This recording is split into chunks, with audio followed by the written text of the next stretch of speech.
Hello, everyone. Welcome. Glad to have you here at the Georgia Archives. Good to see everybody out. Back for another lunch and learn presentation. I'm Christopher Davidson, Executive Vice Chancellor at the State Archives of the State of Georgia. The Archives is part of the University System of Georgia. Our monthly lunch and learn programs are sponsored by the Friends of Georgia Archives and History. Thank you to FOGA for their continued sponsorship. FOGA has a new brochure on the table. If you're interested in learning about FOGA or joining FOGA, ways to support the archives, I encourage you to get that brochure. There's a donation box on the table as well if you'd like to donate to FOGA to help them support us. There's also on our website, georgiaarchives.org, a button. You may have to scroll down to the bottom of the screen to see the button, but if you'd like to give directly to us, there's a button there. Kind of convoluted. You got to keep clicking through a lot of choices to eventually get to us. It's part of the system office, but you go and you'll eventually get where you can donate directly to the archive. After this presentation, if you want to go into our reference group and do research, please do so. If you do not already have a researcher registration card, you have to go out to the front desk, ask Linda, and she can help get you registered so that you can do research. If you do already have your card, please just check in with the guard so we can get you signed in and know that you're here today, and then you're free to go back. If as you walk back the reference, you may note some of the fire doors are closed. I probably want to open. There's nothing wrong. We've just got some work being done, and so the fire doors have been engaged. Let's see. So today we're happy to welcome our speaker, Jamie Mitchum. But before we begin the presentation, we're going to have a door prize. We have a copy of Vanishing Georgia. This has images from our some images from our photo collection. So put together from UGA. So we'll have a door prize drawing. Does everyone have a red ticket? You got it yourself, or Tracy gave you half of a red ticket. Anybody doesn't have one? All right.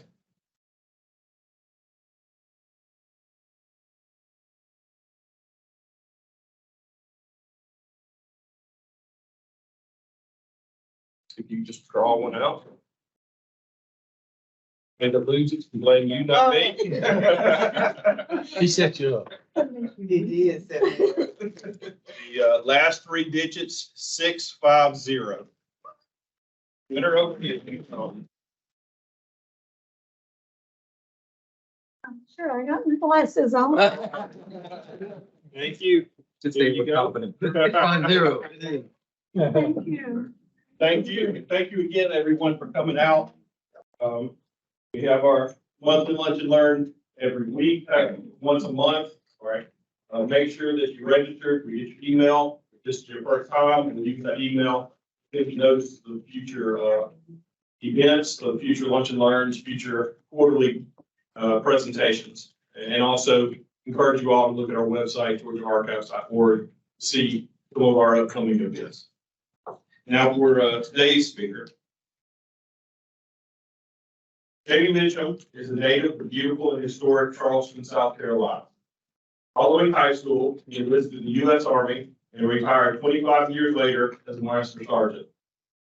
From 2014 to 20, Jamie was a cemetery director for the National Cemetery Administration, Department of Veterans Affairs.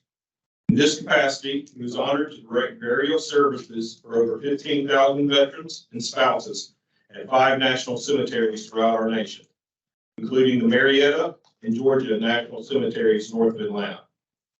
Heeding the advice given to him in July 1974 during a chance encounter with former Vice President Spiro Agnew, he graduated KSU December 2022, History and Public History, and continues to use his hard-earned GI Bill as a full-time graduate student at Georgia State University, working towards his master's in historic preservation and public history.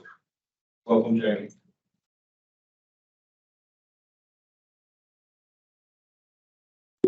Thank you. I was just thinking that it's either very brave or very risky to tell people that I had some positive interaction with Spiro Agnew. If anybody knows anything about Spiro Agnew. But I was just a little kid, 10 years old, and we're at a putt-putt golf course, and I'm just doing my little thing, and somebody's in there, the former vice president over there at the driving range, and we were talking, and I wonder if he'd give an autograph. So a couple of us went over there, and he signed the back of my card, and back of my scorecard, and something to the effect of how are you guys doing, and how was your school year, and keep at it. You know, so for me, I didn't know anything about all that funny stuff as governor and vice president. We're not going to go there right now, but so I've got the scorecard and a book somewhere. So one day when I get around to read, I'll find it again. So that's me and Spiro Agnew. When I was a little boy, growing up in Charleston, South Carolina, a historical wonderland, I was sharing this with some folks just a little bit ago. The historic cemeteries there were beautiful to me. So that whole process of going to my first funeral for my wonderful great Aunt Annie, who had the smallest house on the beach and just fed generations and generations of my family as they were teenagers and then growing up, and I was the last of that group to benefit from that. So I just saw everybody very sad, lots of tears, lots of laughter, lots of recovery. And it all kind of took place between the funeral home, church, and the cemetery. So I always found cemeteries to be very consoling to me. And then you add the fact of all the history that you can find in it, and the headstones and the mausoleums. And then we're talking Charleston and dating back to the late 1700s. So I was the one sibling and the one child that was asking mom, can we go put flowers on the headstones this weekend? Well, my brothers, so of course, run away, go do whatever the heck they did. So, and then fast forward just a little bit, I had a military career, and I got to do some time in Europe. Very, very fortunate there, and I ran into the American cemeteries over there. And my first one was Luxembourg, where Patton is buried. Lots of people know about that one. And between that one and the one at Normandy, they're probably the two most well-known. And if the St. Lawrence Catholic Cemetery in Charleston captured my heart, those American World War I cemeteries in Europe really captured my soul. And then I was able to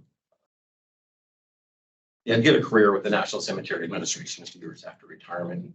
And that's just a wonderful chapter in my life. Very grateful to provide those services to veterans, their families, and to help people out at a difficult time. I do want to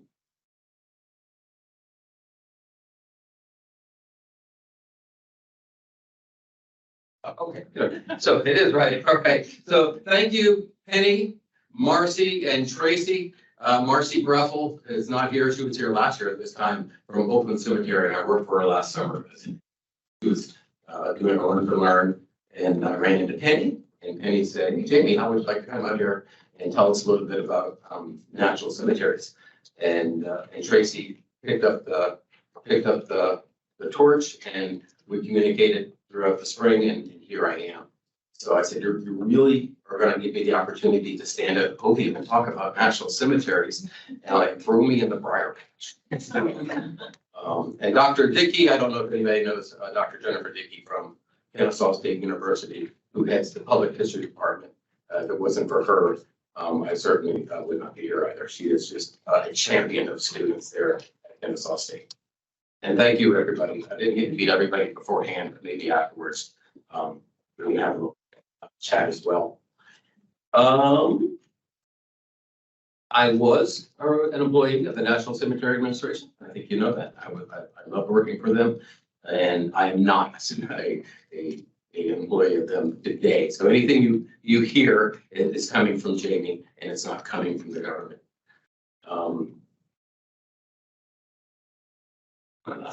Also, I think there was a mention that I was going to school on my well-hard-earned GI Bill. And I did go to school with my well-hard-earned GI Bill.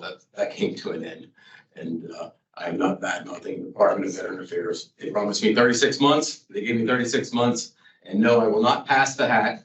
I'm not looking for any funding for my continued education, but if you do hear about a good scholarship for old veterans, you can pass it my way.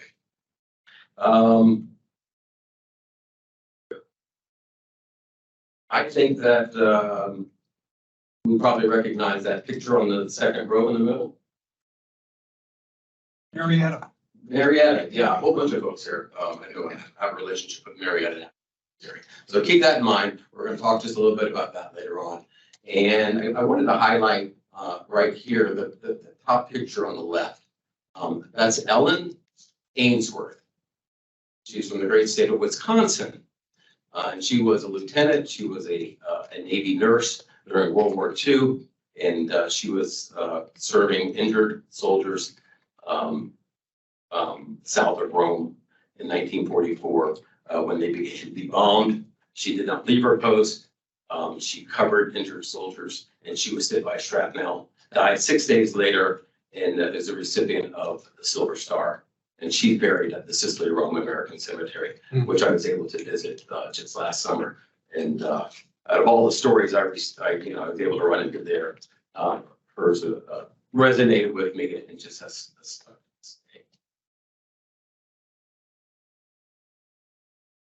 In this cemetery, just going kind of clockwise, we have Jefferson Barracks National Cemetery. We have the Florence American Cemetery up there in Florence, Italy. We have the most beautiful woman that you'll ever see. That's Mary, my wife. And then we have Vicksburg National Cemetery, Arlington National Cemetery, and Fall Bloom in Milledgeville State Cemetery. Is that southeast of here? Ish. West-ish. Yeah. Thank you. Ish. Thank you.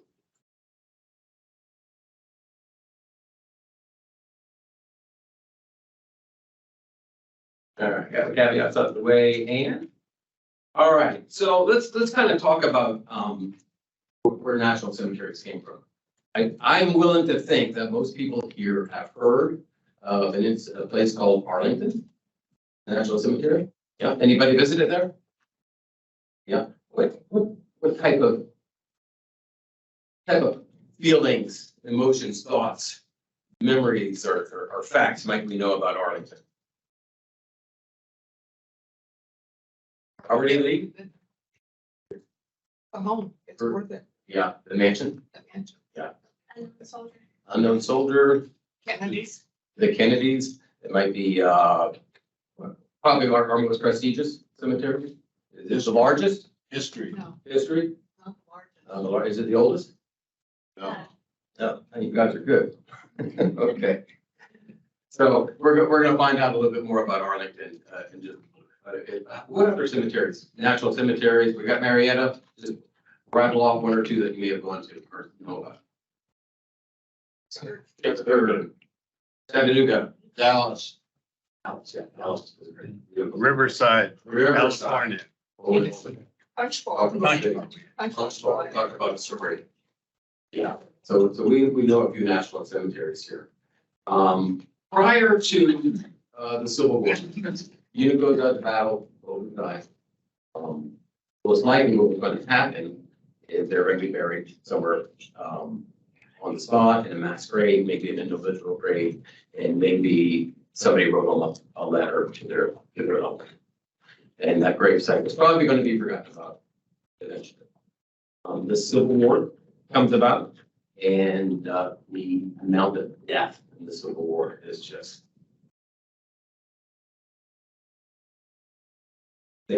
it's difficult to conceive. 2% of the population dies in the Civil War. 600 to 700,000 casualties.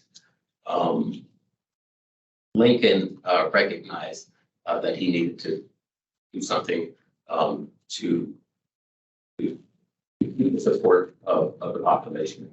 Things were not going well for the Union Army in 1862.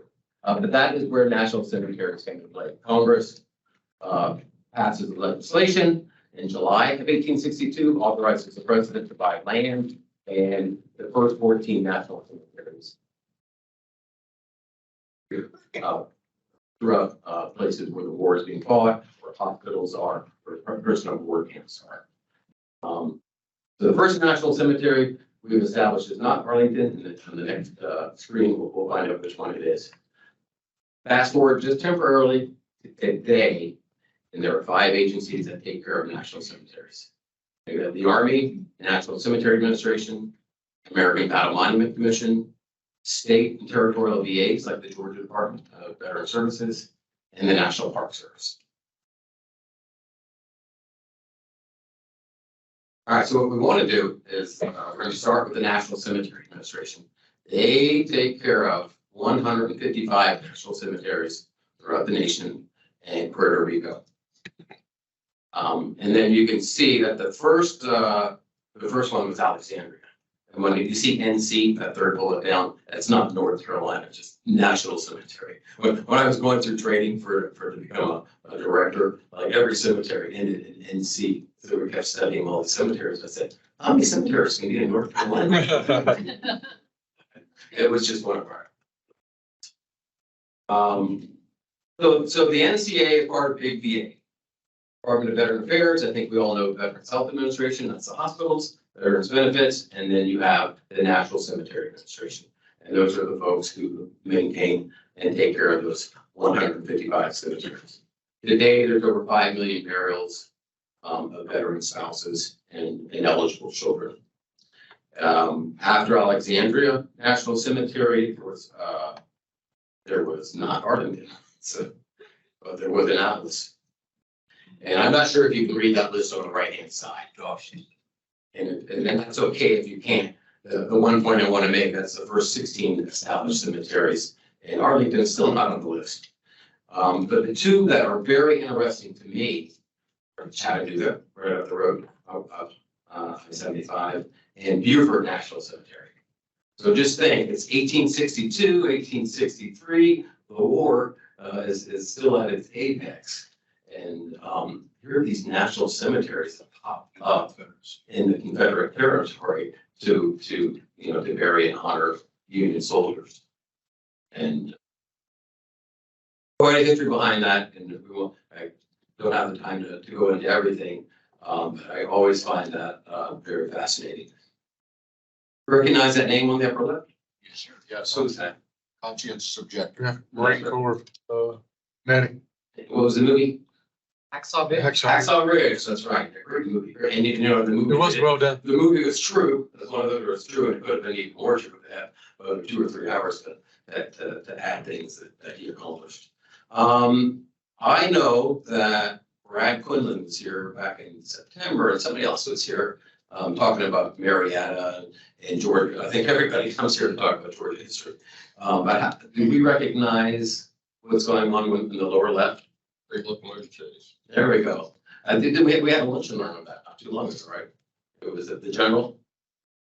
So Andrews Raiders, and he was a civilian who gathered a bunch of Ohio infantry, and they stole the General out of Marietta. Is that right? And they're going to create havoc all the way to Chattanooga, but it went awry. They tried to run, they got escaped, got executed in Atlanta, got temporarily buried at Oakland Cemetery, and then they got moved to Chattanooga. And they were the first recipients, the military folks were the first recipients of the Medal of Honor. All right, so here's the good news. I am not going to try to tell you about all 155 national cemeteries under the NCA.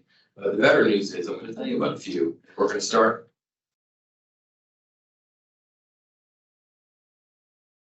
We're going to start.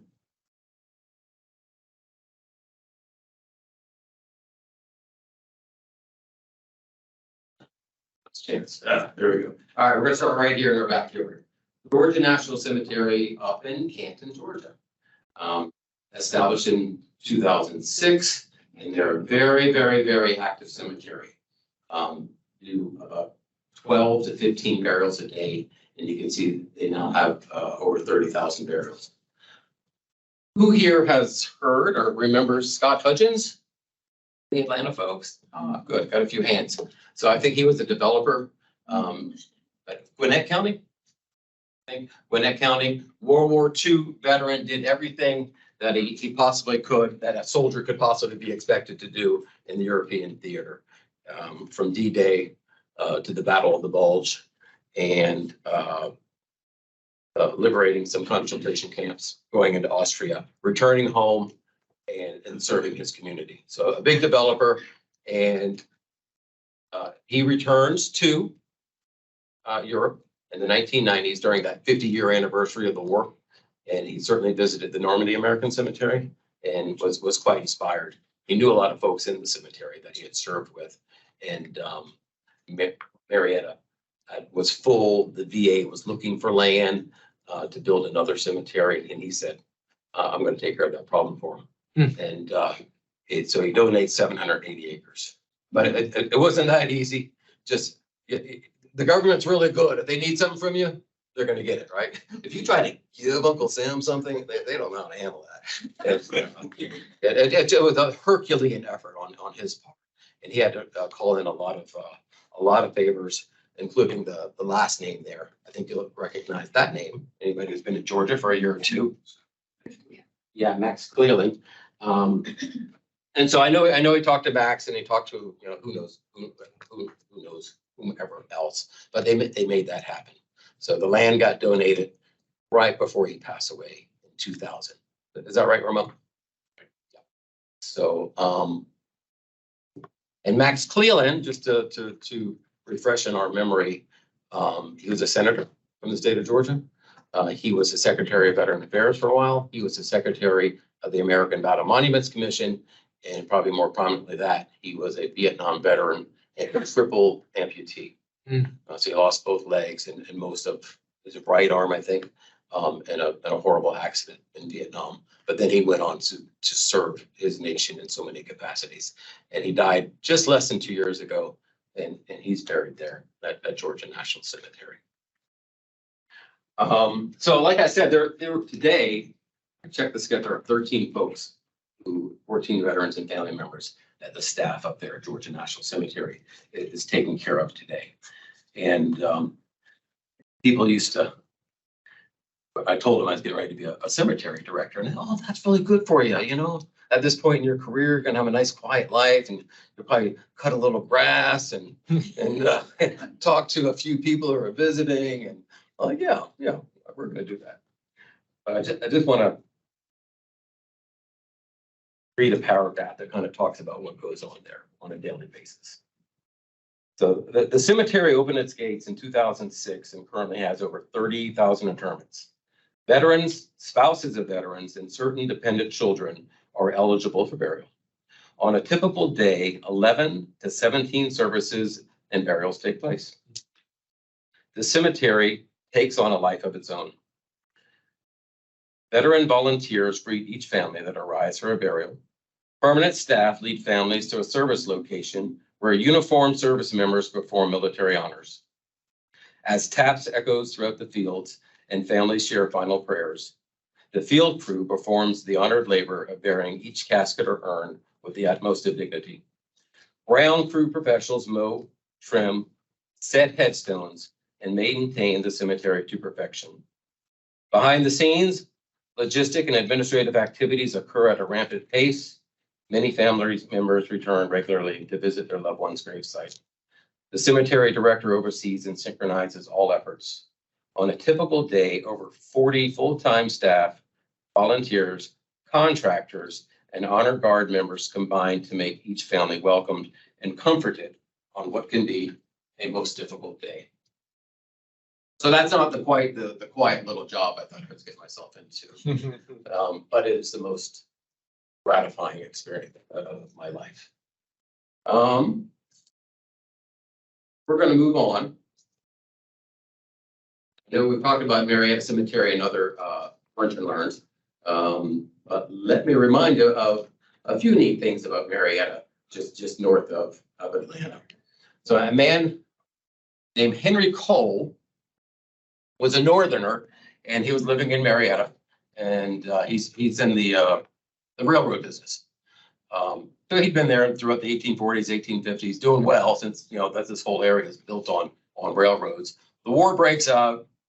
His allegiance is to the Union, but he stays here in Georgia, and he gets arrested for espionage, and he probably was trading secrets or something. I'm not sure to what degree, but nonetheless, he goes to a prison camp in Sullivan's Island, South Carolina. He's not treated very well, hangs out there for 9 months, gets released, comes home just in time for the war to end. But he's not very bitter, and he sees the horrible casualty rate and the death that's everywhere. And he tries to donate 23 acres for both Union and Confederate dead. So politics of the day just couldn't agree to that. And so what he does end up doing, he sells that property to the Union Army for $1. And that was 1866. 1869, casualties from Chickamauga, Atlanta, as far as away as Shiloh. They come to Marietta and they begin the burial process, or the reburial, permanent burial process there. Today, Marietta National Cemetery has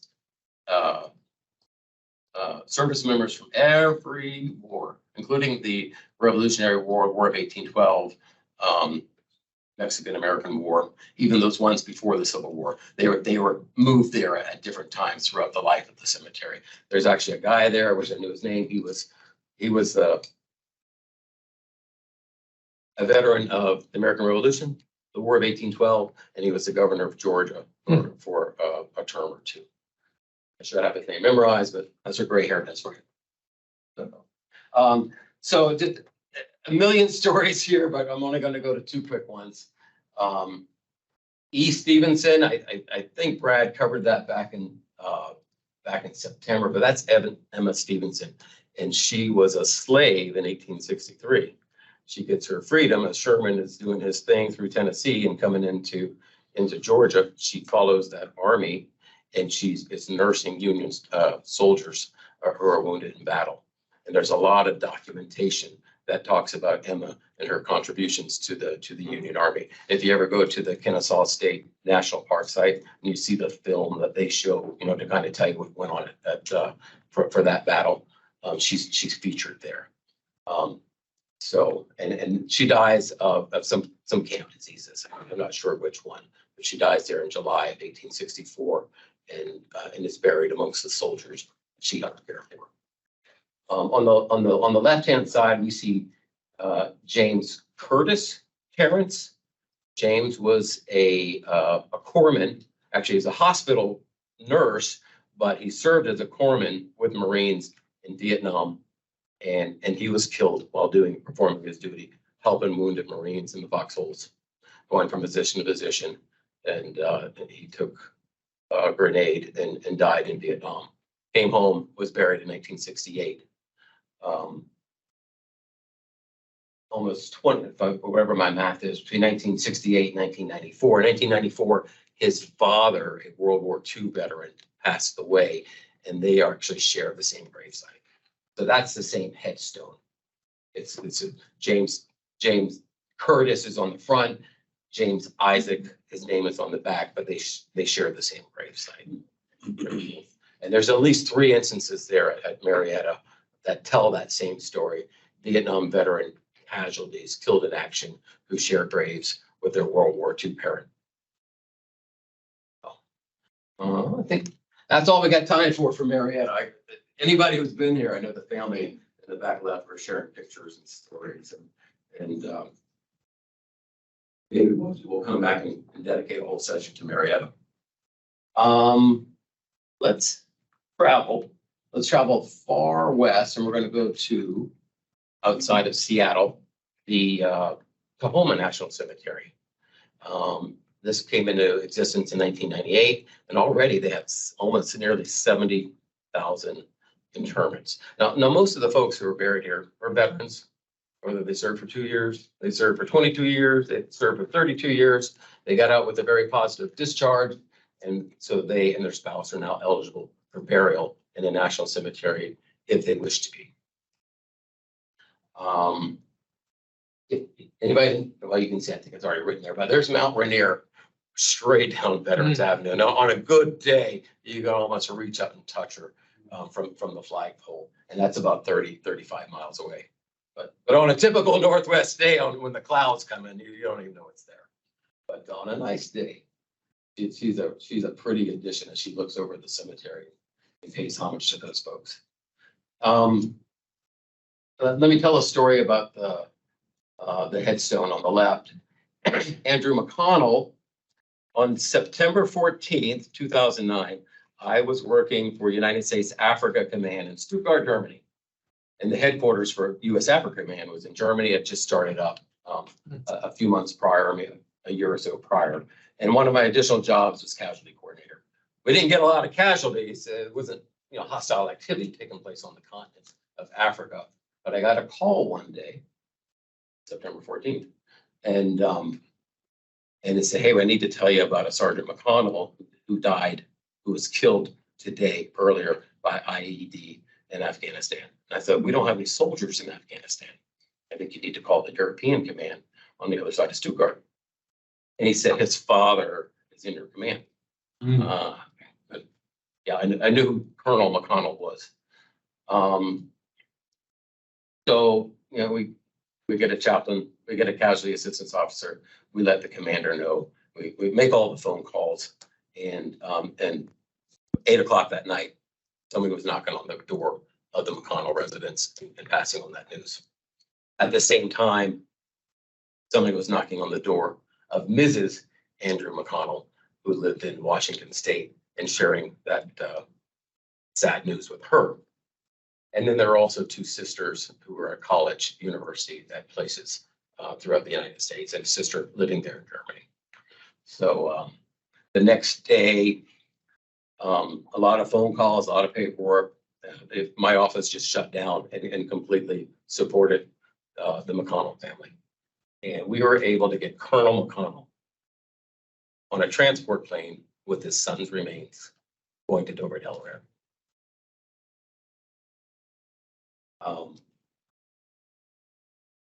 The family returned after doing the burial there in Tahoma National Cemetery, and I didn't have much interaction with the McConnell family again. But when I became a director, or an assistant director, that was my first posting, and I went up on a Sunday morning,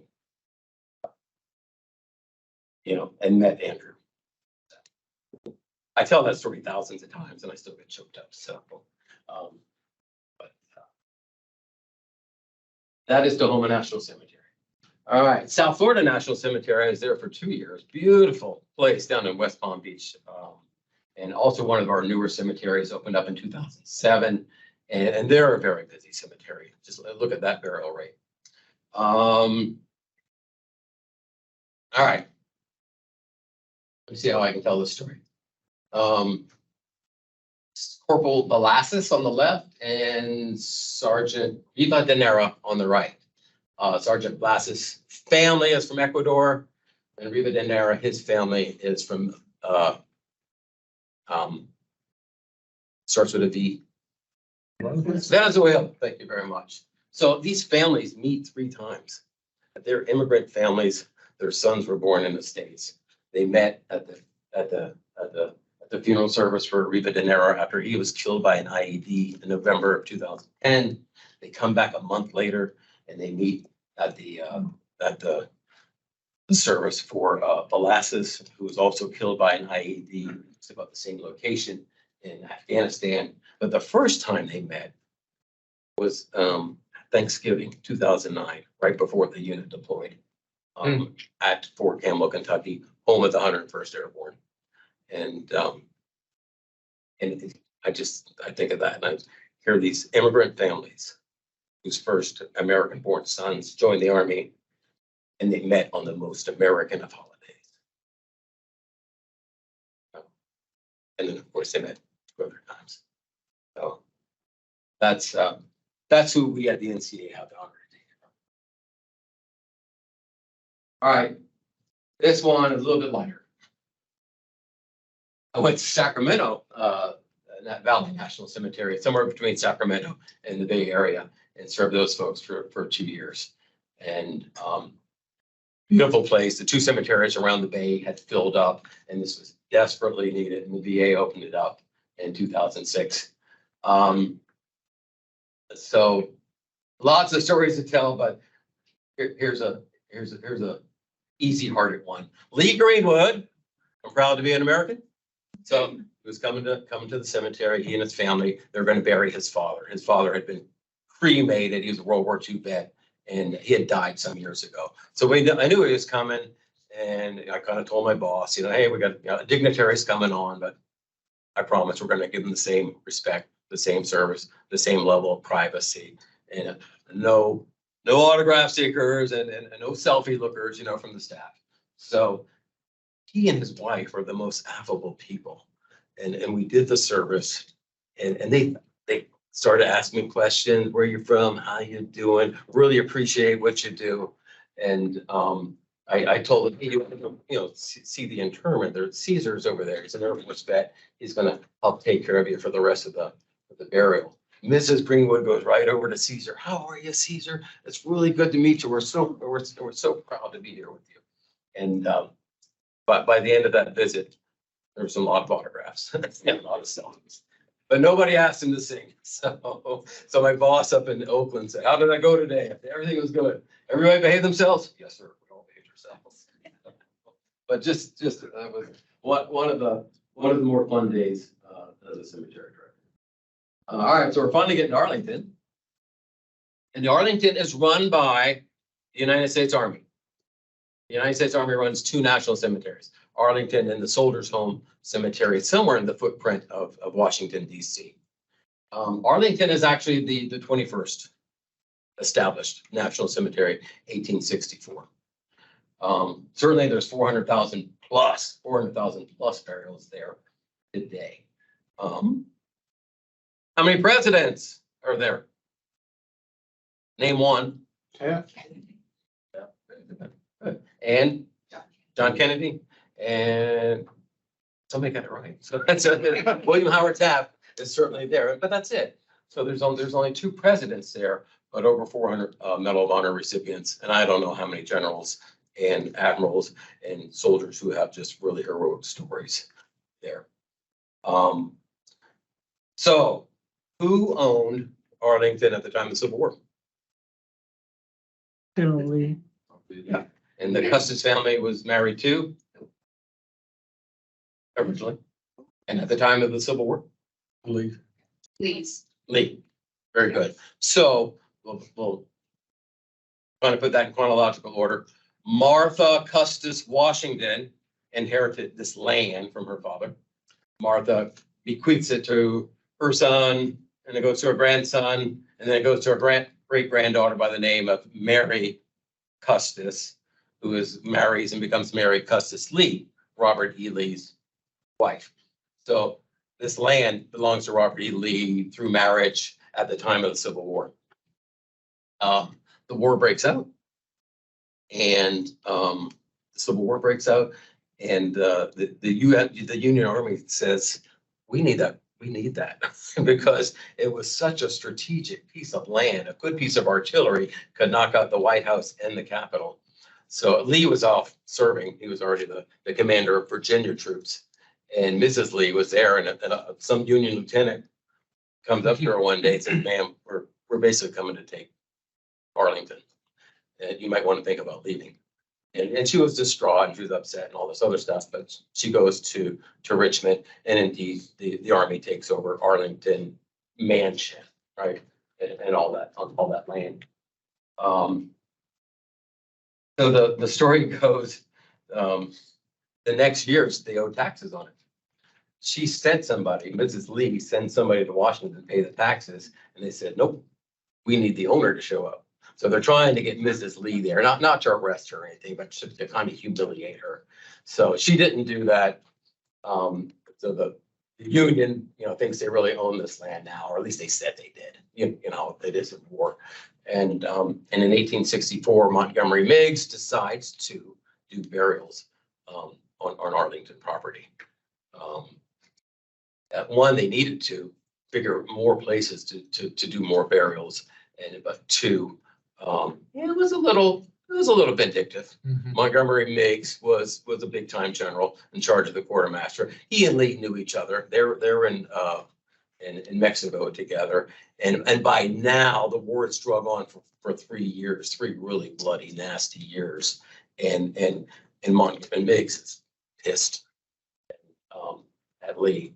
So he starts burying people on his property and turns it into a cemetery. And supposedly he buries officers in Mrs. Lee's rose garden. I don't know about that. Maybe I probably did it, probably didn't happen. But anyway, so they started doing lots of burials. Tomb of the Unknown Soldier, lots of it's very iconic. There are 3 unknown soldiers who were there. At one time, there was 4, right? So there's somebody from World War I, World War II, Korea. There was somebody there from Vietnam. They were able to identify who that was, Lieutenant Blassie. And his family said, hey, can we move him to Jefferson Barracks National Cemetery in St. Louis? So now there are 3. And I think we all know all kinds of traditional stories about the guards who perform that duty 24 hours a day in all kinds of weather all year long. With the known soldier. Tomb of the known soldier. Tomb of the Known? No. So, You mind if he tells you? Oh, yeah, Please, Yeah. absolutely. the way I've heard it is that when we're creating a tomb about unknown soldiers, it's going to be one to the known veterans of World War I as well. And they pick out a name randomly off the list from one of the last ships to come over with remains from France. But his mother didn't want him buried way off in Washington and asked that he be buried near her house in Rome, Georgia. And to this day, he's at Myrtle Hill Cemetery. And he has a nice monument to him.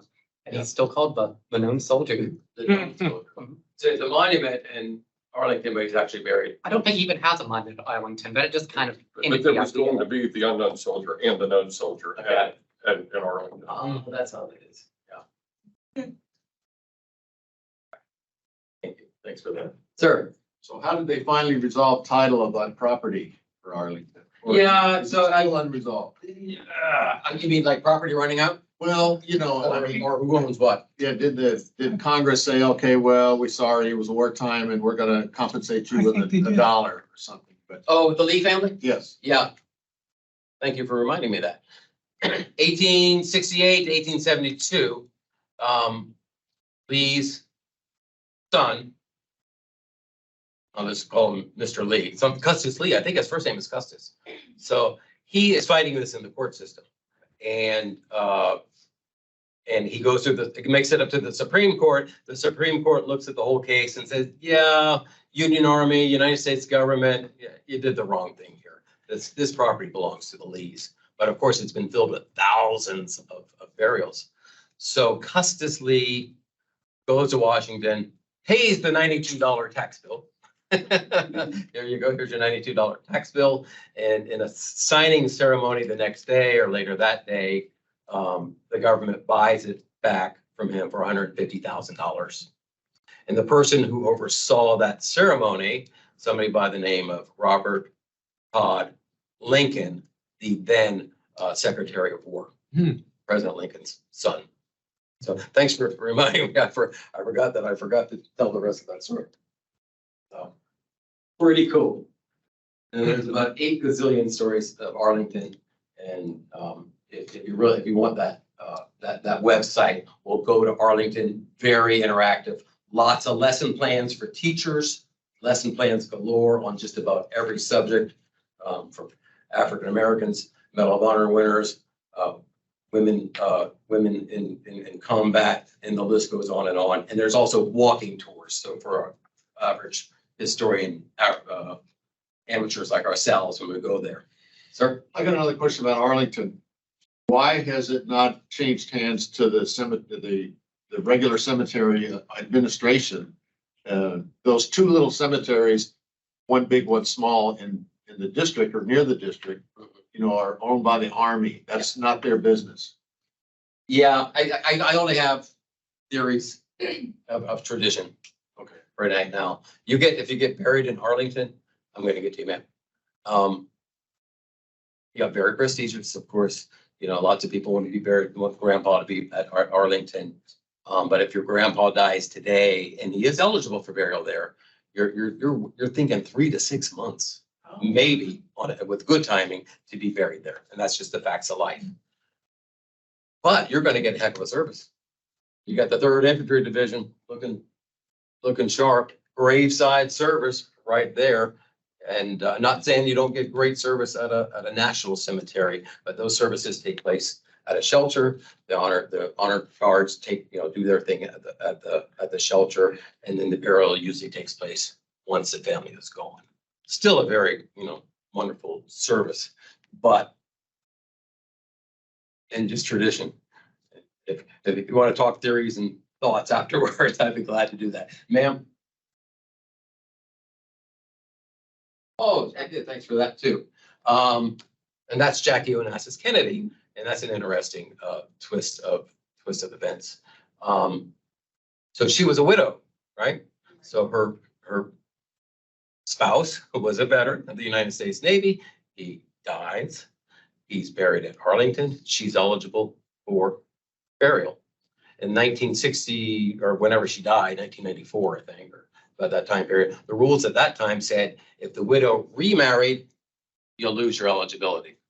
But when Jackie Onassis Kennedy's family said, we sure would like her to be buried there, Congress said, okay, and they changed the rule. So they said, a divorce terminates the eligibility, but a remarriage does not.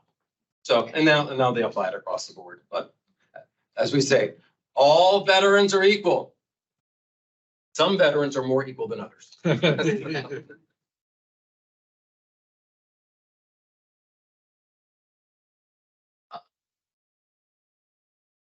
But 9 minutes. Let me talk about a set of cemeteries very near and dear to me. Of course, they all are. Here are the American Battle Monument Commission cemeteries overseas. World War I, World War II, and they were established, of course, right after World War I, 1923. Why are there American service members in Europe and Manila and North Africa? Did the United States government abandon them? Did the Army say it's going to cost too much to bring you home? Let's just build pretty cemeteries and leave them there? What happened is they gave the next of kin the decision. So after World War I, folks are buried and interred in all kinds of temporary cemeteries, near battlefields throughout Europe. And I think there was 125,000 American casualties in World War I. And of course, they're all in Europe. And that was what they decided to do. They wrote a letter to the next of kin, and they said, here are your 3 choices. If you want your loved one to be brought home, we'll do that, government expense, and we'll bring them to the cemetery you tell us to.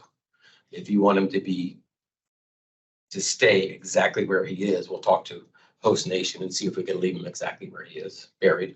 And if you want him to be buried in a cemetery that will be built specifically to honor their deeds in France and Belgium, you have that choice too. So it's about 1/3, 2/3. 1/3 said, yeah, please leave my loved one in France, in Belgium, and 2/3 said, can you please ship him home? So I think it was a win-win situation. And why would a family leave their loved one in a foreign property or a foreign nation?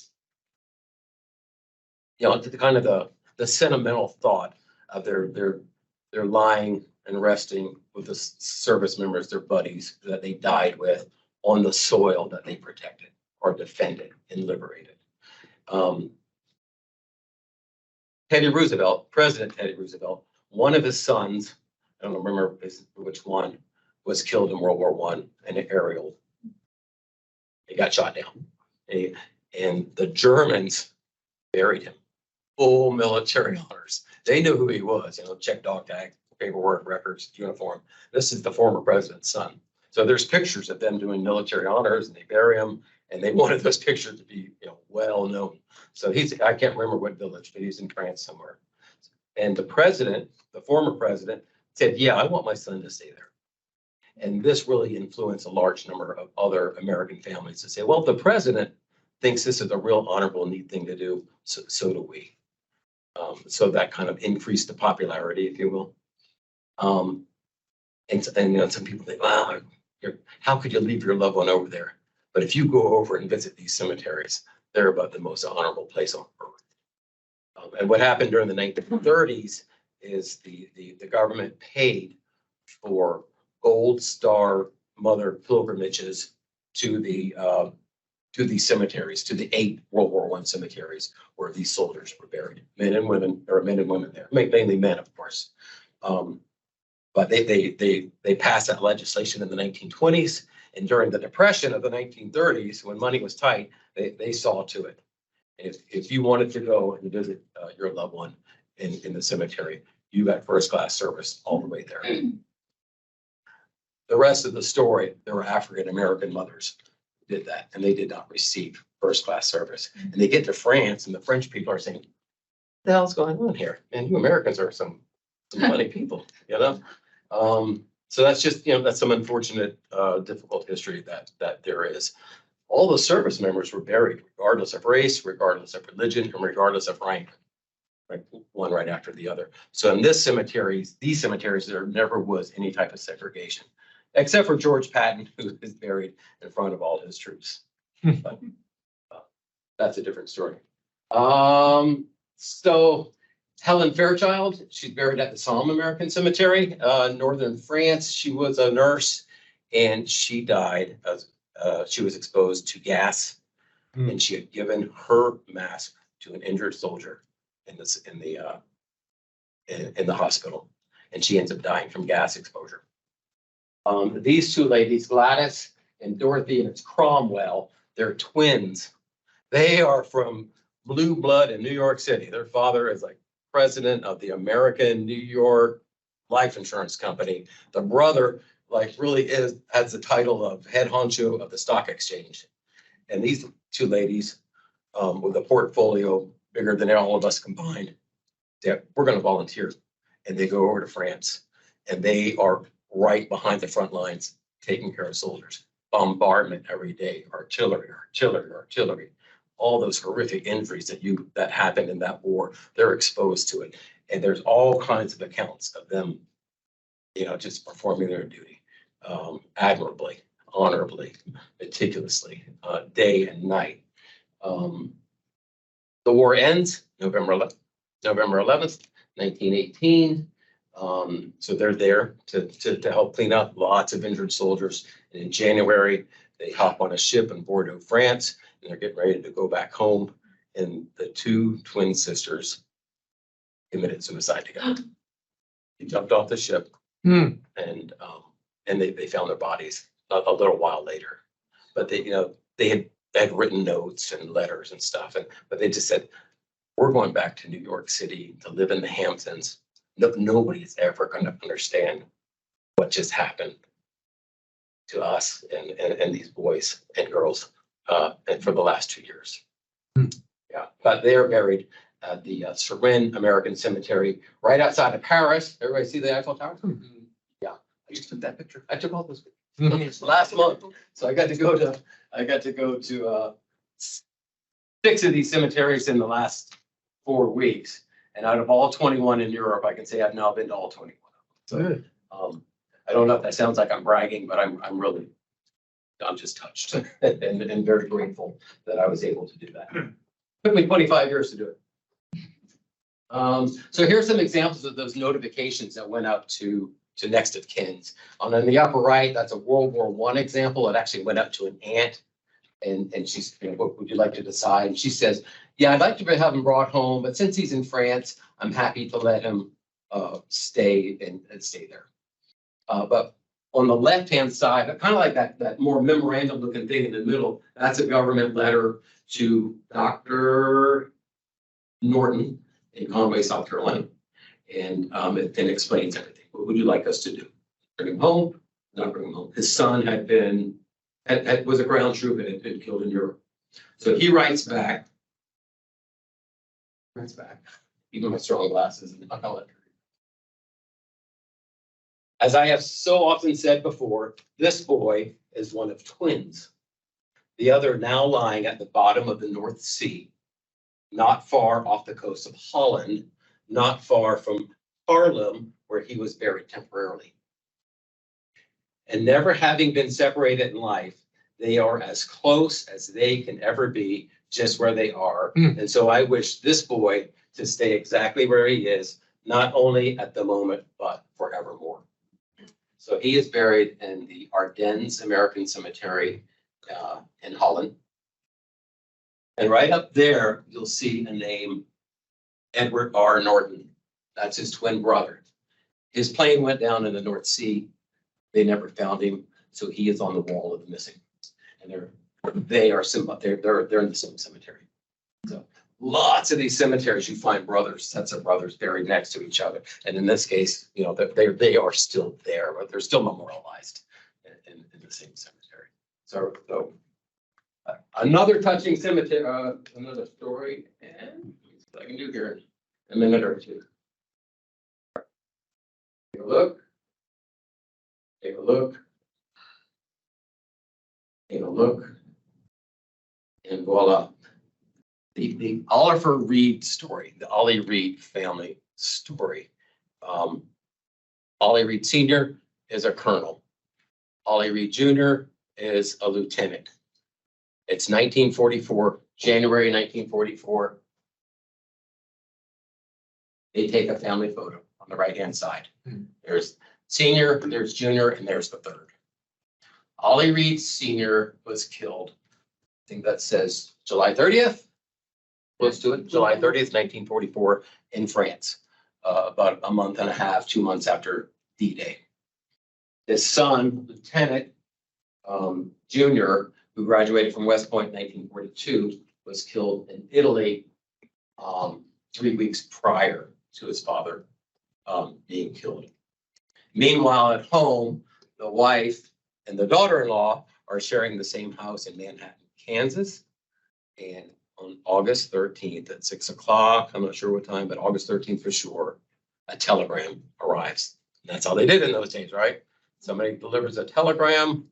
On behalf of the Secretary of Defense, we're very sorry to announce that your husband, Oliver Sr., was killed in battle. So they go and they start consoling each other like you would. A half hour later, another knock on the door, the second telegram arrives. Of course, you know, same message for Ollie Reed Jr.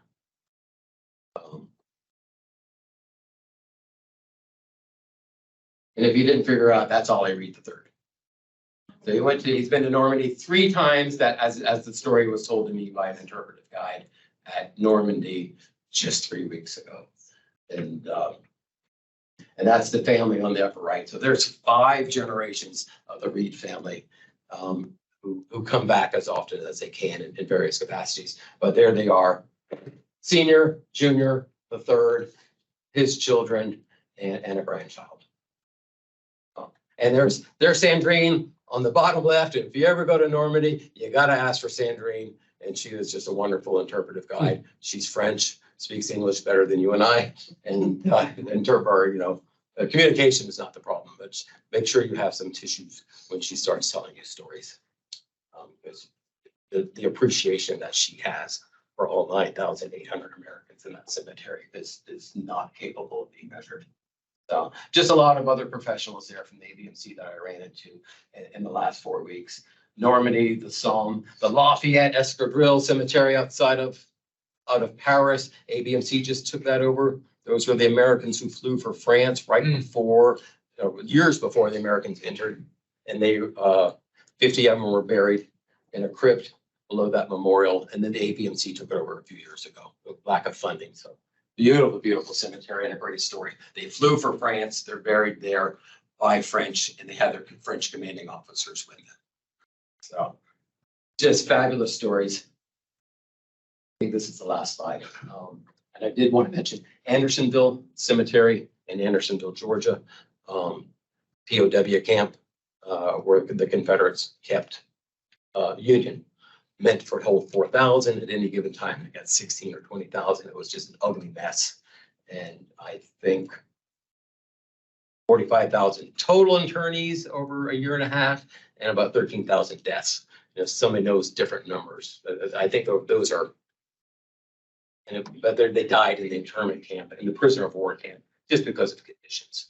And the Confederates couldn't feed themselves, and just the treatment and those horrible horrible sanitation conditions that they had there. It was just rotten. So it's still an active cemetery today. National Park Service runs it, and that's one of the 14 that they operate. Sir? Two of my second cousins, 3 times removed, are there. Yeah. They died a week apart. Merritt and George Grit. During the Civil War, as They POW. were captured in Marysville, Tennessee, and brought down there. And have you been to see them? They died of dysentery 1 week apart. Yeah, I mean, it was horrible. But the water source was here, and the latrine was here, and the soldiers were here, and it's just everything you need to begin with. Andersonville is where my great grandfather Moses Ballard died with the flu or disease and was later moved to Americus. That's what you were telling me before we started. And so there are 2 state cemeteries run by the Georgia Department of Veteran Services, one in Glenville and one in Milledgeville. Just really beautiful, spectacular places. So I think I was talking to some folks and weren't quite sure if they're gonna choose Canton or they're gonna go down to Milledgeville or maybe Glenville, but any option is. And if you need to cut me off, but this is really the last slide. What does a service member get today? What does a veteran, what is the benefit that is received? I call it the final and most sacred benefit that a veteran is entitled to, the veteran and the spouse. Children, if they're 21 or younger, 23 or younger, they're going to school. But if a veteran passes away today, if they have their DD 214, you make a phone call and you can schedule a burial at a national cemetery that is performing burials. Some are closed, but over half of them are still open to new burials.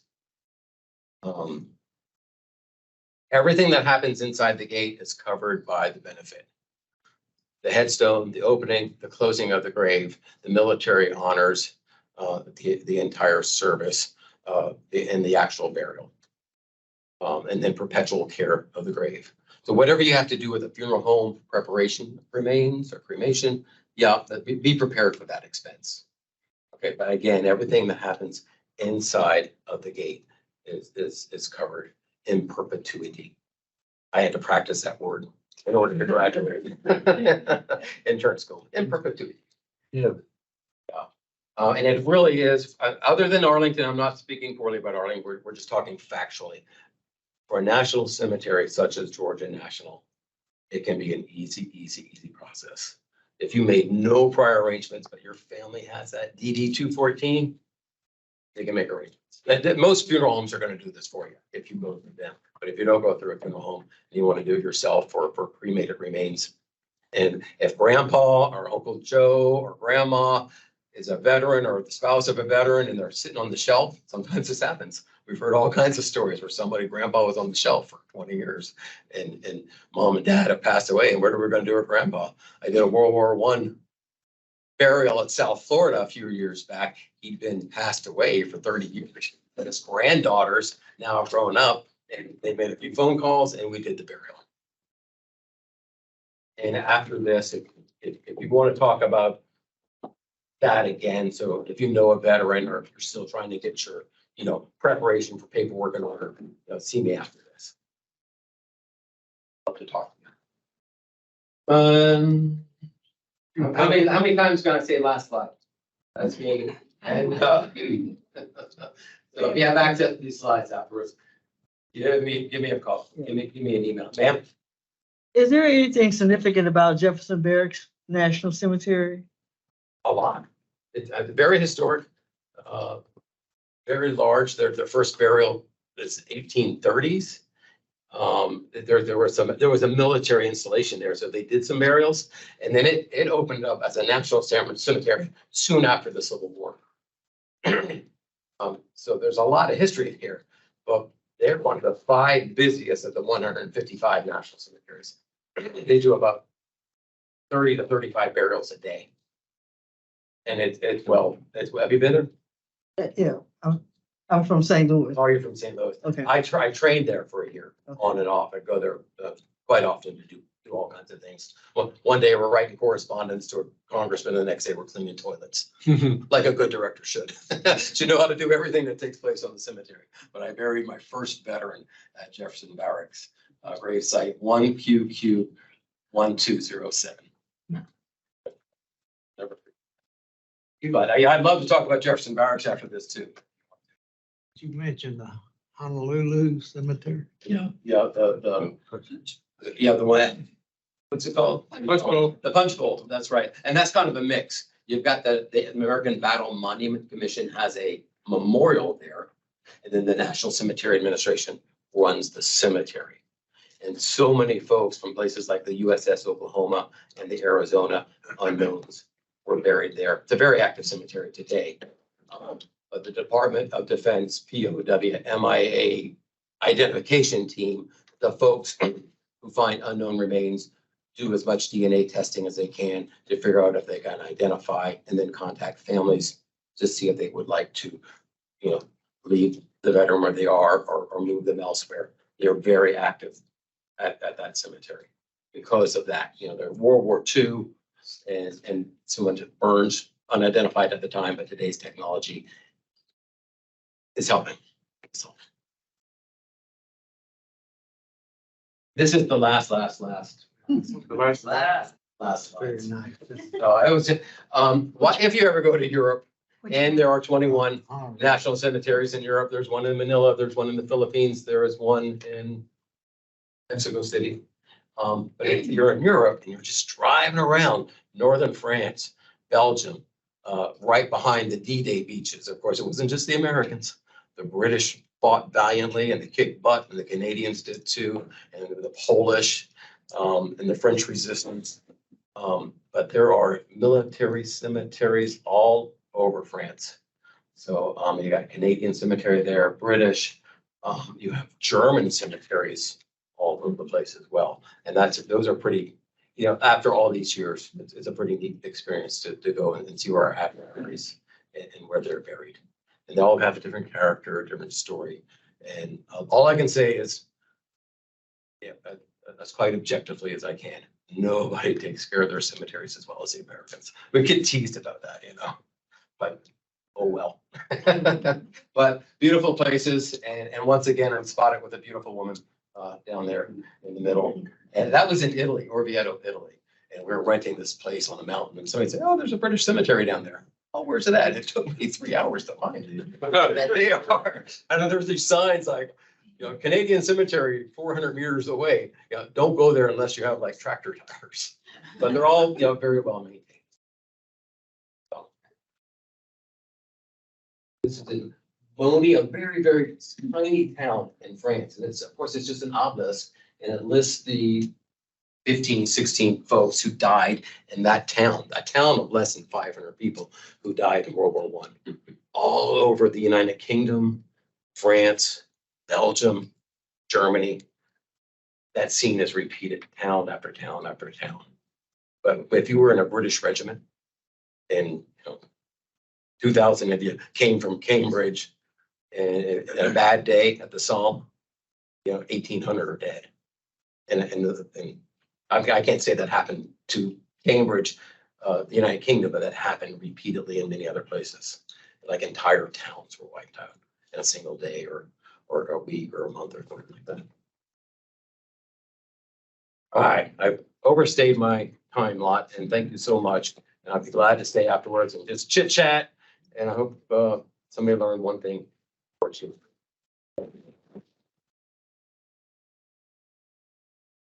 Howard Taft.